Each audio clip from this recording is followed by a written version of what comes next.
ಮೀಡಿಯಾಗೆ ಗೊತ್ತಿರೋದು ಆ ದಿನಗಳಿಂದ ನನ್ನ ಪಯಣ ಶುರುವಾಯಿತು ಅಂತ ಎಷ್ಟೋ ಹೇಳ್ತೀವಿ. ಯಾಕಂದರೆ ಕರ್ನಾಟಕಕ್ಕೆ ದೊಡ್ಡ ಮಟ್ಟದ ಪರಿಚಯ ಆಗಿದ್ದೆ 2007ರಲ್ಲಿ.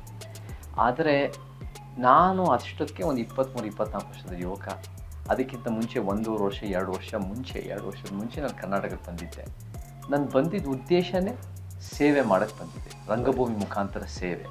ಸೊ ಒಂದು ಫುಲ್ ಬ್ರೈಟ್ ಸ್ಕಾಲರ್ಶಿಪ್ನಲ್ಲಿ ಬಂದು ಅದರ ಮುಖಾಂತರ ನಮಗೆ ಇದರಲ್ಲಿ ಗುಂಡಲ್ಪೇಟೆ ಆಗಿರ್ಬೋದು, ಧಾರವಾಡ ಆಗಿರ್ಬೋದು, ಕರ್ನಾಟಕ ಒಂದು national school of drama Bengaluru ಆಗಿರ್ಬೋದು, ನೀನಾಸಂ ಆಗಿರ್ಬೋದು, ತುಳು ಯಕ್ಷಗಾನ ಆಗಿರ್ಬೋದು, ಈ ಥರ ಬೇರೆ ಬೇರೆ ರಂಗಭೂಮಿ ಮುಖಾಂತರ ಬೀದಿ ನಾಟಕಗಳಾಗಿರ್ಬೋದು ಕೆಲಸ ಮಾಡ್ತಿರುವಾಗ ನನಗೆ ಸಿನಿಮಾ ಅವಕಾಶ ಸಿಕ್ತು.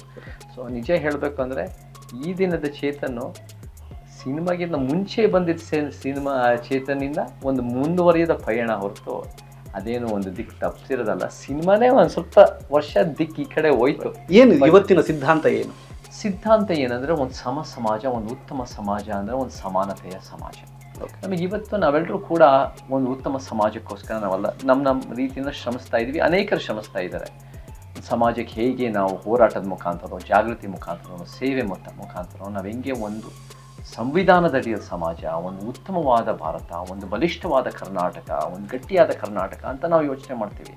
ನಾನು ಅದನ್ನು ಹೇಗೆ ವ್ಯಾಖ್ಯಾನಿಸ್ತೀನಿ ಅಂದರೆ, ಇದೇ ಒಂದು ಉತ್ತಮವಾದ ಕರ್ನಾಟಕ ಭಾರತ ಅಂದರೆ ಒಂದು ಸಮಾಜವಾದ ಸಮಾನತೆಯ ಕರ್ನಾಟಕ ಭಾರತ. ಕರ್ನಾಟಕದಲ್ಲಿ ನಮಗೆ ಎಷ್ಟು ಫ್ಲೈಓವರ್ಸ್ಗಳೋ, ಎಷ್ಟು ಒಂದು ದೊಡ್ಡ ಮಟ್ಟದ ಒಂದು ರೋಡು ಬಿಲ್ಡಿಂಗ್ ಕಟ್ಟಿದ ತಕ್ಷಣ ಅದು ಉತ್ತಮವಾಗುತ್ತೆ, ಬುಲೆಟ್ ಟ್ರೈನಿಂದ ಉತ್ತಮವಾಗುತ್ತೆ ಅಂತ ನಾನು ನಂಬೋನಲ್ಲ. ನಾವೆಷ್ಟೋ ಸರಿ ರಾಜ್ಯೋತ್ಸವ ಸಂದರ್ಭದಲ್ಲಿ ಜ್ಞಾನಪೀಠ ಪ್ರಶಸ್ತಿ ಇಷ್ಟೊಂದು ಪಡೆದಿದ್ದೀವಿ ಅಂತ, ಅದರದ್ದು ಇನ್ನೂ ಡಬಲ್ ಟ್ರಿಪಲ್ ಆದರೆ ಅದು ಉತ್ತಮ ಕರ್ನಾಟಕ ಆಗುತ್ತೆ ಅಂತ ನಾನು ಭಾವಿಸೋನಲ್ಲ. ಸಿನಿಮಾದಲ್ಲೂ ಕೂಡ ಮಾತಾಡಿದಾಗ 100 ಕೋಟಿ ಆಯಿತು, 500 ಕೋಟಿ, 1000 ಕೋಟಿ, ಹಿಂಗೆ ಅಂತ ಬೇರೆ ಬೇರೆ ರೀತಿ ನಾವು ಕೋಟಿ ಲೆಕ್ಕದಲ್ಲಿ ಭಾಳ ಸುಲಭವಾಗಿ ನಾವು ಮಾತಾಡ್ತಾ ಹೋಗ್ತೀವಿ, ಝೀರೋಗಳು ಸೇರಿಸ್ತಾ ಹೋಗ್ತೀವಿ. ಅದರಿಂದ ನನಗೆ ಉತ್ತಮ ಕರ್ನಾಟಕ ಆಗುತ್ತೆ ಅಂತ ನಾನು ಭಾವಿಸೋನಲ್ಲ. ನಾನು ಒಂದು ಉತ್ತಮ ಕರ್ನಾಟಕ ಆಗಬೇಕು ಅಂದರೆ ಒಂದು ಸಮಾಜವಾದ ಕರ್ನಾಟಕ, ಒಂದು ಸಮಾನತೆಯ ಕರ್ನಾಟಕ. ಆ ಸಮಾನತೆಯ ಕರ್ನಾಟಕನೇ ನಮ್ಮ ಸಂವಿಧಾನದಲ್ಲಿ ಪೀಠಿಕೆನ ಇರೋದು ಅಂತ ನಾನು ವ್ಯಾಖ್ಯಾನಿಸ್ತೀನಿ. ಇವತ್ತು ನಾವು ಓದಿದಂತಹ ಸಮಾಜದ ಪಠ್ಯಪುಸ್ತಕ ಏನಿದೆ, ಅದು ಸೋಷಿಯಲ್ ಬುಕ್ಸ್ನ ಓದ್ತಾ ಇದ್ವಲ್ಲ, ಆ ಬುಕ್ಕಲ್ಲಿ ಏನಿದೆ ಇವತ್ತಿನ ಸಮಾಜದಲ್ಲಿ ಏನಿದೆ ಅದು ಸಂಪೂರ್ಣ ವಿಭಿನ್ನವಾಗಿದೆ. ಅಂದರೆ ಆ ಪಠ್ಯಪುಸ್ತಕದಲ್ಲಿ ನಾವು ಓದಿದ್ದೇ ಬೇರೆ ಸಮಾಜ, ನಾವು ಬದುಕ್ತಿರೋದೇ ಬೇರೆ ಸಮಾಜ. ಇವತ್ತು ನಾವು ಏನು ಕೇಳಿಸ್ಕೊಬೇಕು ಅದು ಮಾತ್ರ ಸಿಗ್ತಾ ಇದೆ. ಅವ್ರು ಏನು ಹೇಳಬೇಕು ಅನ್ನೋದು ನಮ್ಗೆ ಕೊಡ್ತಾ ಇದ್ದಾರೆ ಹೊರತು, ಅಂದರೆ ಅದು ಎಲ್ಲ ಮಾಧ್ಯಮದ ಮೂಲಕ ಆಗಿರ್ಬೋದು, ಅಥವಾ ಜ್ಞಾನಿಗಳ ಮೂಲಕ ಆಗಿರ್ಬೋದು, ಹೋರಾಟಗಾರರಾಗಿರ್ಬೋದು, ಪ್ರತಿಯೊಬ್ಬರು ಅವರವರ ಆಲೋಚನೆಗಳನ್ನು ಮುಂದಿನ ಪೀಳಿಗೆಗೆ ಕೊಡ್ತಾ ಇದ್ದಾರೆ ಅನ್ನೋದು ನಿಮ್ಮ ವಾದ. ಸೊ ಇದನ್ನು ಯಾವ ರೀತಿ ಕರೆಕ್ಷನ್ ಮಾಡೋಕ್ಕೆ ಹೋಗ್ತೀವಿ?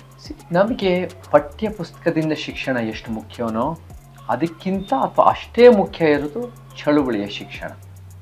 ನಮಗೆ ಇವತ್ತಿನ ದಿನ ಏನು ಪಠ್ಯಕ್ರಮದಲ್ಲಿ ಬರುತ್ತೆ, ಅದು ರೋಹಿತ್ ಚಕ್ರತೀರ್ಥ ಪಠ್ಯಕ್ರಮ ಅಂತ ಒಂದು ಕಾಂಟ್ರವರ್ಸಿ ಆಗಿತ್ತು, ಅದು ಬರ್ಗೂರು ರಾಮಚಂದ್ರಪ್ಪ ಅವರ ಪಠ್ಯಪುಸ್ತಕ ಅನ್ನೋದು ಒಂದು ಯಥಾಸ್ಥಿತಿ.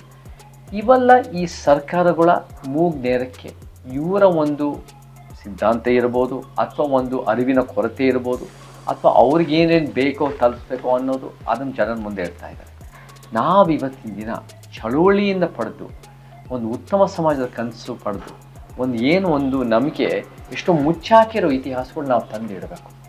ಆ ಮುಚ್ಚಾಕಿರೋ ಇತಿಹಾಸಗಳಲ್ಲಿ ಎಷ್ಟೋ ನಮ್ಮ ಮಹಿಳೆಯರ ಬಗ್ಗೆ ವಿಚಾರಗಳು ಯಾವ್ಯಾವ ಧ್ವನಿಗಳನ್ನು ಎಷ್ಟೋ ವರ್ಷಗಳಿಂದ ಇದೆ, ಆ ಧ್ವನಿಗಳನ್ನ ಹೊರಗೆ ತರಬೇಕು. ನಮ್ಮ LGBTQ ಸಮುದಾಯಗಳಾಗಿರ್ಬೋದು, ಲೈಂಗಿಕ ಅಲ್ಪಸಂಖ್ಯಾತರು, ನಮ್ಮ ದಲಿತ ಆದಿವಾಸಿ ಸಮುದಾಯಗಳು, ನಮ್ಮ ಕನ್ನಡ ಪರ ಹೋರಾಟಗಳು, ರಂಜಾನ್ ಸಾಬ್ ಅನ್ನೋರು ಹೇಗೆ ಅವರ ಒಂದು ನಮಗೆ ಕರ್ನಾಟಕದ ಏಕೀಕರಣಕ್ಕೆ ಯಾರಾದರೂ ಅವ್ರು ಜೀವ ಕೊಟ್ಟಿದ್ದಾರೆ ಅಂದರೆ ಅದು ರಂಜಾನ್ ಸಾಬ್ ಅನ್ನೋರು. ಸೊ ನಮಗೆ ಅವರ ಒಂದು ಕುಸ್ತಿಪಟ್ಟು. ಸೊ ಈ ವಿಚಾರಗಳೆಲ್ಲ ನಾವು ನಮ್ಮ ಸಿದ್ಧಿ ಸಮುದಾಯ ಮಲ್ಲಿಕ್ ಅಂಬರ್ ಅನ್ನೋರು 500 ವರ್ಷದ ಹಿಂದೆ ಅವರು ಭಾಳ ಒಂದು ಸ್ಲೇವಿಂದ ಆಗಿ ಅವರೆಂಥ ಉತ್ತಮವಾದ ಜನರಲ್ಲೂ ಒಂದು ರಾಜಕಾರಣಿ ಆಗ್ತಾರೆ, ಸ್ಟೇಟ್ಸ್ಮನ್ ಆಗ್ತಾರೆ. ಸೊ ನಮಗೆ ಈ ಇತಿಹಾಸಗಳು ಎಷ್ಟು ಮುಚ್ಚಾಕಿದ್ದಾರೆ ಅದನ್ನು ನಾವು ಎತ್ತಿ ಹಿಡಿಬೇಕು. ನಾವು ಕಟ್ಕೊಳ್ಳಿ ರಾಘವೇಂದ್ರ ಅವರೇ, ಇವತ್ತಿನ ಸೈನ್ಸಿಗೆ ಫೈಟ್ ಅಲ್ಲ.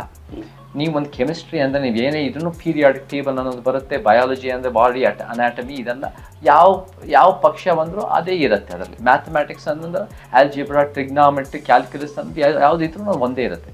ಕಾಮರ್ಸ್ನೂ ಬಹುಶಃ ಒಂದೇ ಇರ್ಬೋದು. ಬಟ್ ಯಾವುದಕ್ಕೆ ಫೈಟ್ ಅಂದರೆ ಹ್ಯುಮ್ಯಾನಿಟೀಸ್, ಲಿಬರಲ್ ಆರ್ಟ್ಸು ಮತ್ತು ಹ್ಯುಮ್ಯಾನಿಟೀಸ್ಗೆ ಇವತ್ತಿನ ದಿನ ಯುದ್ಧ ನಡೀತಾ ಇದೆ.